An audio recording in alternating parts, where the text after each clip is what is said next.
Kia ora koutou. Nau mai haere mai ki tēnei whakātai pāna ki ngā momo reremahi e toru. This video is about 3 types of reremahi. Reremahi poro, Reremahi Whiti, and Reremahi Wheako. Tēnā tātou katoa. Here are the 3 types of reremahi we are going to be looking at in this video. These sentences are all called reremahi because they contain a tūmahi, which is an action word or a verb. All 3 of them have the same basic structure, but the main difference between the 3 of them is the type of tūmahi they use. The Reremahi Poro uses a tūmahi poro or intransitive verb. The Reremahi Whiti uses a tūmahi whiti or transitive verb. And the Reremahi Wheako uses a tūmahi wheako or experience verb. I'll be talking about each of these in more detail later in the video. I'll also be sharing some grammar terms with you with the hope that delving a little deeper into how language works will help with understanding it and speaking it with confidence. Kia haere tonu tātou. Let's keep going. The 3 types of reremahi in this video all start with a Tohu Wā or tense marker. Sometimes you'll hear them being called pūmahi. So here are the 6 tense markers, just for your information. Chances are you're already familiar with these, but it's always good just to touch on them again before we move on. The main tenses are te wā hipa, the past, te wā tū, the present, me te wā heke, the future. There are 3 tenses that relate to the past, with some slight differences in how they're translated into English. I've included some English grammar terms here that might be helpful to know, and a few little tricks about word endings to remember how they work in a sentence. For example, the simple past tense marker e quite often ends in ed. The tense marker ite, the past progressive, quite often ends in ing. And kua, the past perfect tense, quite often has the word has, have, or had in it. Kei te and e ana, wātu, the present tense, often have the words is or are in them. And the wāheke, ka, the future tense, quite often has the word will in it. Here are some examples of the Tohu Wā and how they can be translated into English. It's interesting to note here that all of these sentences, the tūmahi and the kaimahi don't change. The only thing that changes is the Tohu Wā, and this tells us the tense. You'll see in the English translation, it's the action word that changes each time. So I've used the word rere, to fly, and the kaimahi is te manu. You'll see in the examples below how each of the Tohu Wā changes the tense of the sentence.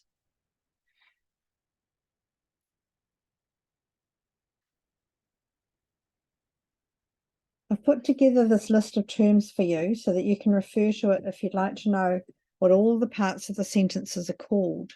I hope you find it useful. Feel free to pause the video and have a read, write them down, take a screenshot if you like. Leave me a comment in the comments section if you'd like a digital copy.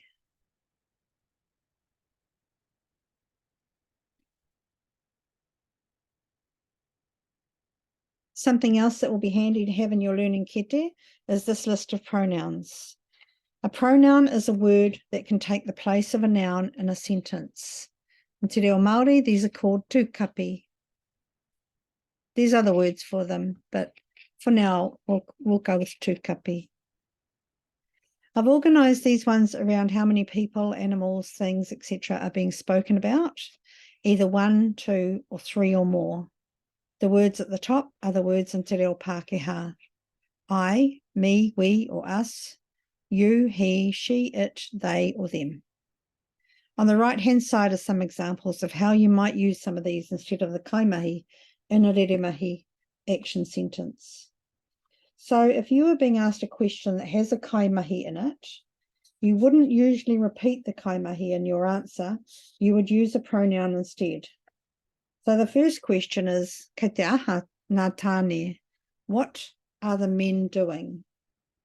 Instead of saying kei te tū ngā tāne, the men are standing, It sounds less repetitive and more natural to say they are standing. So we need to take the kaimahi away and replace it with a tūkapi, the pronoun. We're assuming that we already know that there are two men, so we'll replace the kaimahi with rāua. Kei te tū rāua, they too are standing. Here is another couple of examples. I te aha te manu. What was the bird doing? Let's take out the kaimahi and replace it with the tūkapi ia. I te aha te manu, I te rere ia, he was flying. Last one, kua aha ngā manuhiri. What have the visitors done? Kua kai ngā manuhiri. Kua kai rātou, they have eaten. Okay, so it's time to start looking at our three types of reremahi, and here's the first one, Reremahi Poro. These sentences have an intransitive verb. These are verbs that stand alone without needing an object. Here's a little explanation about what makes them a Reremahi Poro, and I've included some examples. The structure of the sentence is pretty self-explanatory, and I've included a diagram here to show how these reremahi are put together. Tohu Wā, tūmahi, kaimahi. The tense marker, the action word, and the person doing the action. If you want to have another look at these, pause the video now so you can read it in more detail. Otherwise, we'll move on. Okay, I've put together some practice activities for you to work through, and I've put a word list on the page in case there's any words that are unfamiliar to you. I'll be providing the answers at the end of the video, so please pause the video now and go for it.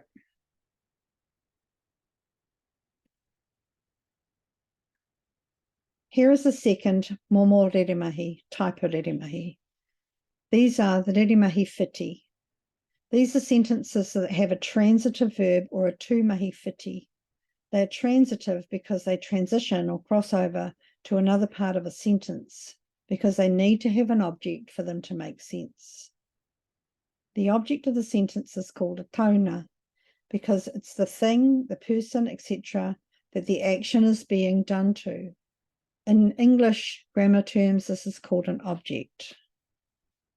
I've added a diagram of the sentence structure and a brief explanation, and I've also included some examples.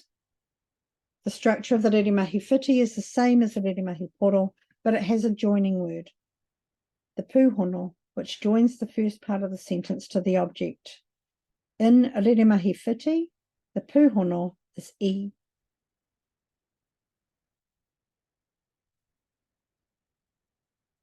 Here are some more practice activities. I'll give you the answers at the end of the video, so pause the video now and karawhiua. Go for it.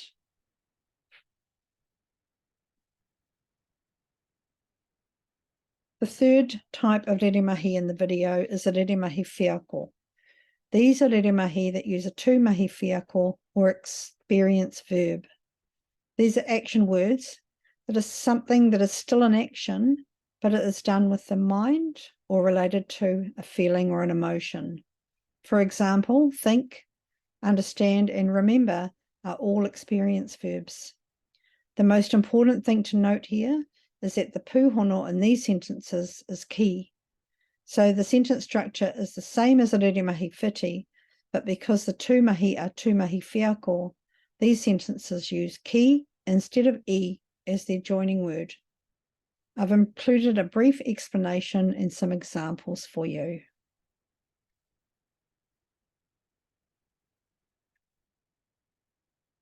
Here are the last set of practice activities for you to work through. All will be revealed at the end of the video when I give you the answers.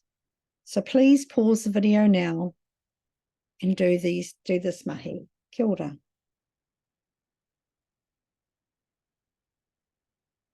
So to briefly recap, here are some examples of the three types of reremahi. I've used this image of a bridge because I want to show you what I mean by transitive verbs. the ones where a certain type of tūmahi is used. The sentence needs to have an object to make it make sense. Sometimes the tūmahi Whiako also need an object, but that's not always the case. So here is our Reremahi Poro. Kei te oma te kuri. It makes perfect sense by itself, so it ends there. The Reremahi Whiti. Kei te mau te tama. The boy is wearing. It doesn't make sense without the object, so let's pop it on the other side of the bridge. Te pōtai. Kei te mau te tama, the hat. The bridging word, or the joining word for the Reremahi Whiti is I. And there it is. Kei te mau te tama I te pōtai. The next one, the Reremahi Whiako. Kei te mōhio te tama. The boy knows. But what does he know? He knows the alphabet. Kei te mōhio te tama, te arapu. We'll add our joining word, and in the Reremahi Whiako, the joining word is ki. Kei te mōhio te tama, ki te arapu. All right, so here are the answers to all the practice activities. You'll need to press pause so that you can check your answers. I'll be sharing the other pages too, so feel free to play and pause the video as much as you need to.